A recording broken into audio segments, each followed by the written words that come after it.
Swords have great importance in One Piece, especially when it comes to the plot points surrounding Roronoa Zoro. Over the years, Eiichiro Oda has introduced quite a few powerful swords in the story, but none of them hold even a candle before the grandeur of Black Blades and Supreme Grade swords. These swords are incredibly rare, and so far we've only seen 2 Black Blades and 5 Supreme Grade swords. They're shrouded in mystery, and we're uncovering their secrets as the story progresses. In order to understand Black Blades better, we need to understand what Meito is. So Meito is the famous sword spreading across the One Piece world. There are 4 types of famous swords. Ryu Wazomono. They're the lowest among the greatest swords. Wazomono. They're the second lowest among the famous swords. Zoro's cursed blade, Santai Kitetsu, or the third Kitetsu, is an example of this type of sword.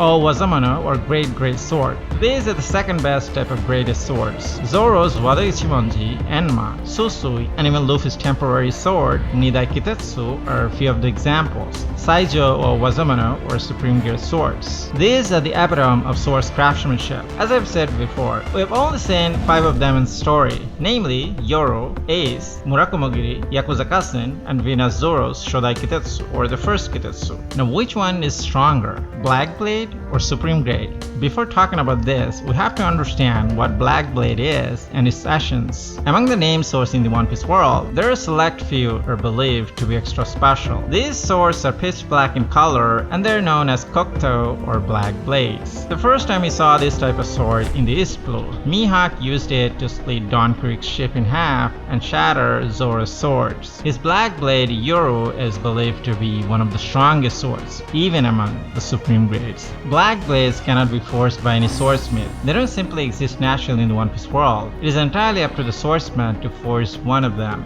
While a sword can temporarily turn black by coating it with armored haki, in order to permanently turn it into a black blade, the user has to refine it with haki. Over time, it will turn into a black blade. Although it is not mentioned in the manga, I think the combination of armament and conqueror's haki is the key to turn a sword into a black blade. Zoro just started the process in Wano country. Probably we're gonna see one of his swords turning into a black blade in Elbaf arc. The main difference between a black blade and a Supreme Grade sword is that one is forged by the haki of the swordsman while the other is the outcome of the skill and will of the swordsmith. Now which one is stronger? Can Ryuma Susui prevail over a Supreme Grade sword? Well, not just anyone can wield a Supreme Grade sword. The user needs his approval, so it's not like any Tom, Dick and Harry can wield a Supreme Grade sword. I think one needs to be at least an Admiral level to wield this type of sword, so it's difficult to determine which one is stronger. Moreover, when a sword turns into a black blade, it elevates its ranking. If Zoro can turn Enma into a black blade, it'll become a Supreme Grade sword. So in the future, we're gonna see at least 2 Supreme Grade swords in Zoro's possession. Now, if Mihawk with Yoru were to fight Shimosuke Ryuma, I don't think he would be able to defeat Ryuma, even though his opponent's sword, Susui, is of a lower grade. After all, Ryuma was the god of swords. What is your opinion? Comment down below.